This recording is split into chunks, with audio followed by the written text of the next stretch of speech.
Dans cette vidéo, je voudrais vous parler des recherches généalogiques à Paris et d'un point particulier qui concerne les actes reconstitués. Alors pourquoi reconstitués? Je vous rappelle le contexte.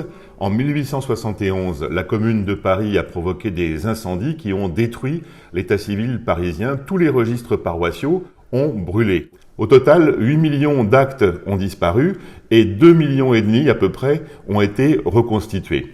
Alors, cette reconstitution, comment s'est-elle faite? Eh bien, dès 1872, on a demandé aux Parisiens qui avaient encore des copies d'actes chez eux, des copies qu'ils avaient obtenues avant les incendies, eh bien, de les rapporter à une commission de reconstitution de l'état civil pour rétablir ces actes donc partis en fumée. On a aussi demandé aux notaires de bien vouloir sortir de leurs archives des copies d'actes qu'eux aussi avaient pu obtenir pour dresser des contrats de mariage ou autres actes de notoriété.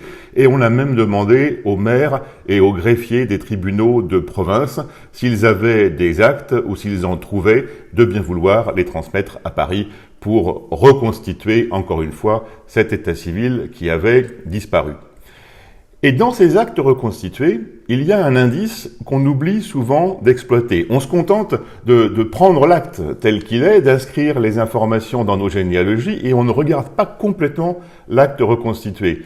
Eh bien, ces indices, ce sont par exemple les précisions sur les documents qui ont servi à rétablir l'acte. Et quand on commence à dérouler ce fil de la pelote, eh bien, on va se rendre compte que le fil peut être très long et qu'on va retrouver des actes et des actes complémentaires à celui qu'on cherchait. Je vous montre un exemple tout de suite avec un acte de mariage. Le mariage de Jean Bertonnier avec Marie-Louise Derel.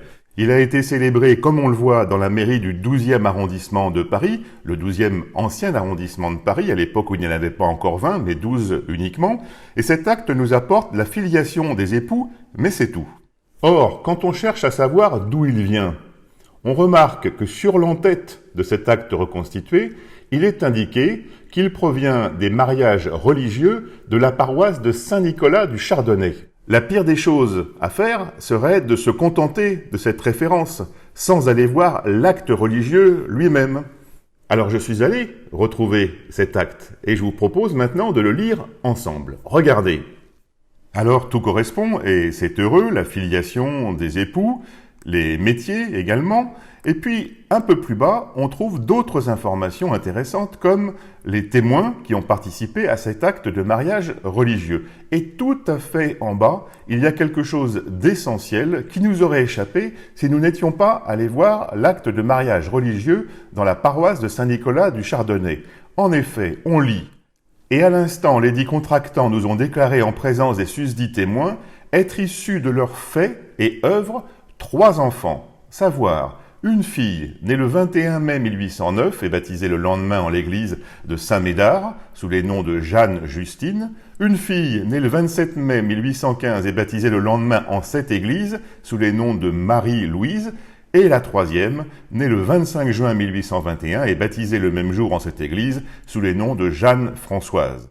Ce sont des informations très précieuses, car cela permet d'ajouter évidemment à la généalogie le nom d'enfant avec des dates de naissance, des dates de baptême et même des paroisses, des lieux précis pour les baptêmes de ces enfants. C'est d'autant plus précieux que si ça se trouve, les actes eux-mêmes de naissance de ces enfants n'ont pas été reconstitués. Pourquoi? Vous allez comprendre, c'est très simple. Les actes reconstitués l'ont été pour prouver quelque chose pour des gens vivants. Autrement dit, tous les enfants qui auraient pu mourir en bas âge, eh bien, on ne retrouve pas leurs actes de naissance et de décès car personne ne les a jamais demandés pour autre chose, puisque par définition, ils ne se sont pas mariés, ils n'ont pas fait de vente, ils n'ont pas fait de contrat de mariage ou autre. Donc ici, nous avons une trace de 3 enfants, 3 filles du couple qu'on n'aurait sans doute jamais retrouvés sans avoir consulté cet acte de mariage religieux. Un autre exemple, avec un autre mariage. Cette fois-ci, il s'agit de l'acte reconstitué de l'union célébrée à la mairie du 9e arrondissement le 3 août 1857 entre Charles Bellemant et Julienne Mallet. L'acte reconstitué est relativement sommaire, comme vous pouvez le voir, mais il donne quand même quelques détails sur la filiation des conjoints. Mais le plus intéressant est sur une autre page des pièces reconstituées, il est indiqué que cet acte a été rétabli le 10 juin 1875, soit 18 ans après la cérémonie de mariage. En effet, c'est à cette date qu'on a demandé au notaire s'il y avait eu un contrat de mariage. La fiche l'indique. Mais le notaire qui avait établi le contrat de mariage est décédé. On demande donc à son successeur, maître Tansard, de fouiller les archives pour retrouver cet acte. Alors nous allons suivre cette piste en allant consulter la salle des inventaires virtuels des Archives nationales où on retrouve facilement ce notaire, maître Tansard, et donc on peut identifier l'étude qui était la sienne, la numéro 94. Il suffit ensuite de retrouver dans la même étude numéro 94 son prédécesseur, maître Jean-Claude Debière, qui avait rédigé le contrat de mariage Bellement-Mallet. D'ailleurs au passage, on remarque que ce notaire est mort le mois suivant le contrat de mariage. On va pouvoir maintenant consulter, toujours dans la salle des inventaires virtuels des Archives nationales, ces répertoires qui sont en ligne, où on va retrouver le contrat de mariage qui a servi à la reconstitution de l'acte d'état civil. En dehors des mariages, évidemment, ces indices sur les reconstitutions d'actes figurent sur les décès. Un nouvel exemple que je voulais partager avec vous. Le 9 mai 1814 est décédée à l'hôpital Saint-Antoine Marie-Denise Huet.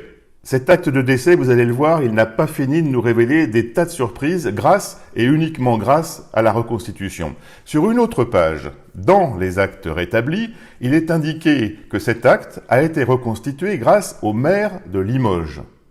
Et en feuilletant les registres de cette commune, on va retrouver l'acte de mariage d'un certain Jean-Nicolas Feppel, qui était un porcelainier.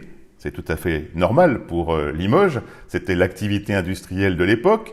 Mariage donc de Jean-Nicolas Feppel avec Marie Géry. L'acte est en date du 12 septembre 1822. Et dans cet acte, il est écrit très clairement que le futur est fils de Marie-Denise Huet, décédée à Paris le 8 mai 1814.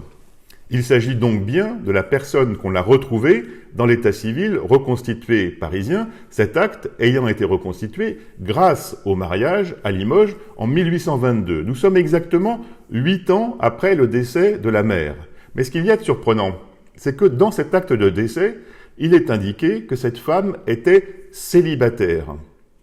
Alors que dans l'acte de mariage, eh bien, on constate qu'elle était mariée et qu'elle a eu un enfant, par définition, puisque celui-ci s'est marié en 1822 à Limoges. Si on s'était contenté de l'acte de décès lui-même, on n'aurait jamais imaginé qu'elle aurait pu avoir des enfants. Mais grâce aux indices qui précisaient comment l'acte avait été reconstitué, grâce aussi aux pièces annexes au mariage qui avaient été conservées par la mairie de Limoges, eh bien nous avons pu retrouver précisément des informations complémentaires sur cette Marie-Denise Huet, et nous savons qu'elle était bien célibataire, mais pourtant elle avait eu des enfants avec un certain monsieur Feppel. Voilà donc un tas d'informations qu'on aurait ignorées si on s'était limité à consulter l'acte reconstitué lui-même sans aller voir ceux qui avaient permis de rétablir cet acte. Un autre exemple avec un autre décès encore. Il s'agit cette fois-ci de la reconstitution du décès de François Bedel, daté du 8 février 1823. Comme on le voit sur les pièces de reconstitution, celle-ci a pu se réaliser grâce au greffier du tribunal civil de Tarascon. Alors forcément, la recherche est un peu plus complexe. Dans le cas précédent, on a cherché uniquement sur la ville de Limoges et sur son état civil parce que l'acte avait été reconstitué grâce au maire de Limoges. Ici, nous sommes sur l'ensemble du ressort d'un tribunal civil, celui de Tarascon. Il y a donc plusieurs communes à explorer. Mais grâce aux bases qui sont en ligne aujourd'hui, il suffit de chercher le nom de Bedel dans le département où se trouve Tarascon et on va analyser assez rapidement les différents actes qui ont pu amener à cette reconstitution. Et c'est à Arles, pas très loin de Tarascon, qu'on retrouve l'acte de mariage d'Émeric Bedel, fils de François, ce fameux François dont on a l'acte de décès. Il s'est marié avec Marie Martin le 14 février 1843 et le décès de son père est mentionné dans l'acte de mariage. C'est ce qui a permis de rétablir cet acte.